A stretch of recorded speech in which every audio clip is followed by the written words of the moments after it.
Hi everyone, hope you are all doing very well. It's Rabbi Oliver here.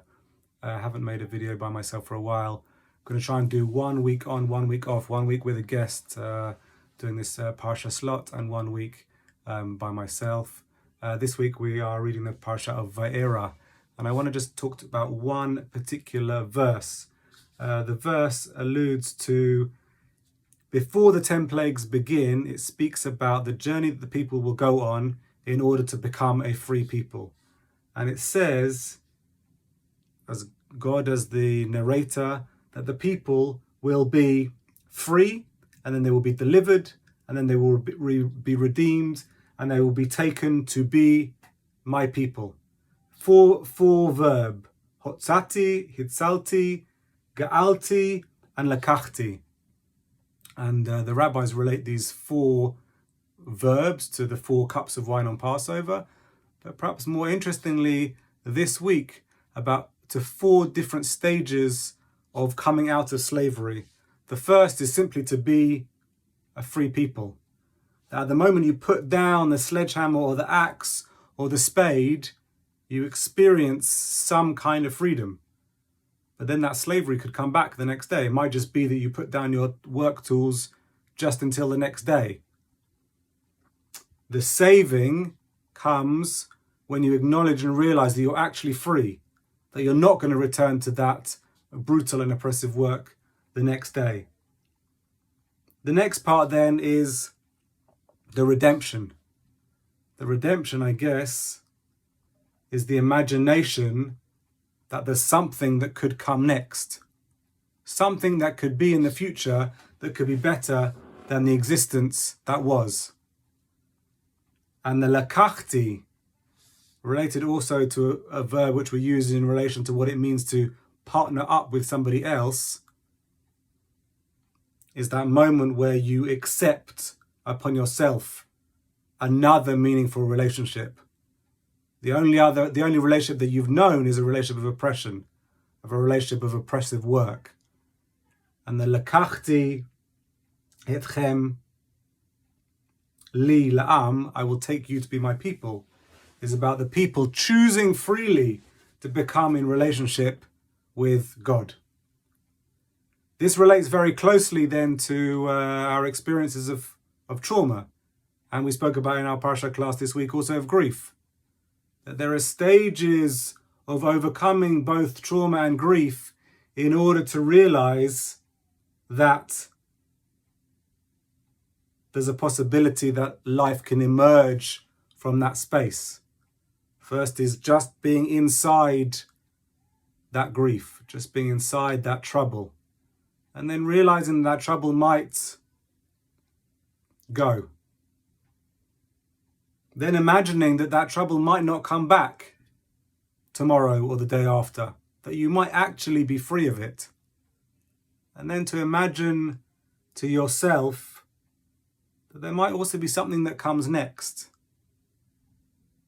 And then from that place to imagine maybe this leaving behind of grief and trauma and trouble might facilitate more meaningful relationship, more closeness, more love, something different in my life that I didn't perhaps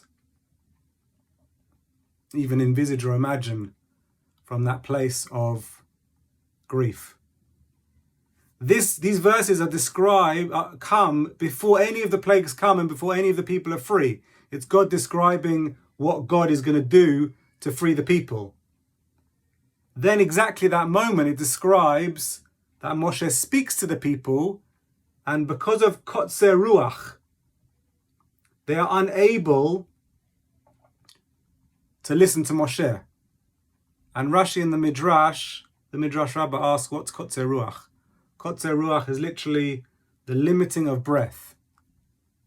And he relates to another verse, this kotzer ruach. And Rashi says, kotzer ruach is when your breath is limited. I went on a breathing course one time, and the teacher observed in me and taught to the rest of the class that when you go through some kind of trauma, how you draw breath is shortened. So rather than being able to take long, deep breaths, you take slightly shorter breaths. And this is an aspect of either being in trauma or being in grief. And the Midrash opposes this with Moshe. And one of the qualities of Moshe is that he's able to ask God for the first time about God's self. In last week's Parsha, God says, go to the people and free this people. And Moshe says, okay, cool, I'll go to the people and free this people.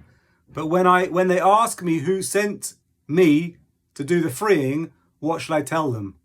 And God says, what shall I tell them your name is? And God says, Ehyeh Asher Ehyeh. It's a really crucial line of the Torah. Ehyeh Asher Ehyeh. I will be what I will be. That's God's essence. One of the primary understandings that we relate to in these Parshiot is this essence of what God is. Ehyeh Asher Ehyeh. And in opposition to the experience of slavery and trauma and degradation and suffering that the Israelite people are experiencing right now in the Parsha that we begin this week, God is this presence that is unchanged, unmoved, fully breathing, fully being, and not affected by that suffering. And the other aspect is that God wants Moshe asking of who that God is. God wants to share that name and that essence with Moshe. So that's the Torah that I want to leave and teach this week. A Torah of emerging from difficulty and understanding the different steps, and also understanding something essential about the essence of this world, which is an unchanged and unmoving and unmoved energy which can guide us, which can bring us through, which can hold us. Join me next week with learning 7:30 p.m. on a Wednesday. Message me for the Zoom login. Love and blessings and goodness and health, everybody. Shabbat Shalom.